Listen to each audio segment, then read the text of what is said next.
Bonjour et bienvenue à cette capsule vidéo sur l'approche collaborative. Aujourd'hui, nous discuterons des données et des preuves. Alors, ce qui distingue les écoles performantes des écoles peu performantes, c'est la manière dont elles organisent, analysent et agissent en fonction de leurs données. Alors, si l'approche collaborative est le moyen de fournir une réponse à l'échelle de l'école aux besoins individuels des élèves, alors la rencontre de l'équipe collaborative est le moteur qui l'entraîne et les données et preuves servent de système d'orientation ou GPS qui dirige le véhicule en indiquant les directions spécifiques à prendre.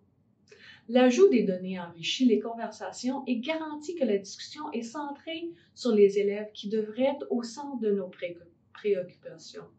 Si le même élève ou le même type d'élève est au centre de toutes les discussions à tous les niveaux, nous risquons de renforcer le sentiment général que nos efforts n'ont pas d'impact. Alors, c'est important de garder en tête qu'il n'existe pas une seule façon de faire l'approche collaborative. Il n'y a pas de formule magique, ni d'étapes à suivre à la lettre. Donc, la recommandation est de commencer par établir un étayage de rencontres avant de diffuser des données et preuves dans la discussion. Alors, nous commençons avec la rencontre de planification.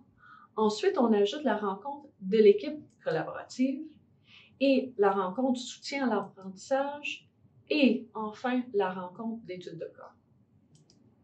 Il existe plusieurs éléments clés qui guident l'utilisation des données et des preuves.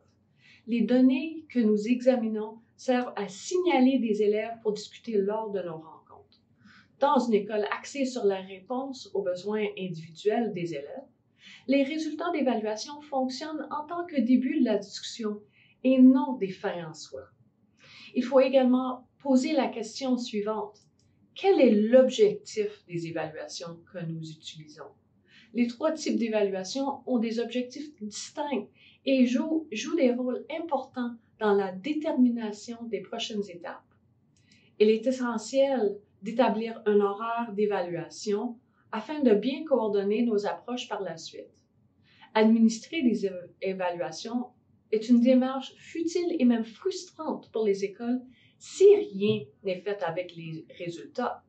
Il est donc nécessaire de fournir à nos équipes écoles des résultats ventilés de façon significative et claire, afin que les données puissent être utilisées pour alimenter les discussions et les actions qui en découlent. Enfin, comment pouvons-nous intégrer les données et preuves dans notre approche collaborative? Les résultats des évaluations s'intègrent très bien dans la préparation à la rencontre collaborative. En fait, ça nous permet d'identifier les élèves qui n'ont peut-être pas attiré notre attention de manière habituelle. Ici, je parle des élèves qui sont souvent sous le radar. La valeur associée à la collecte et l'organisation des données est son utilisation pour orienter les efforts de planification stratégique au niveau de la classe, de l'école et même du conseil scolaire.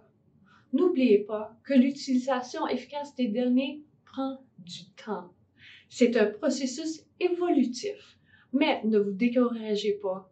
Même des données limitées, examinées par une équipe collaborative, mettent en lumière les élèves dont nous devons discuter et les domaines à aborder dans le cadre de leur croissance et de leur développement. Je vous invite à explorer le site de Jigsaw Learning afin d'en apprendre davantage sur le rôle des données et des preuves. Il existe une panoplie de ressources et de gabarits qui peuvent vous guider dans vos démarches. Merci beaucoup pour votre écoute et à la prochaine.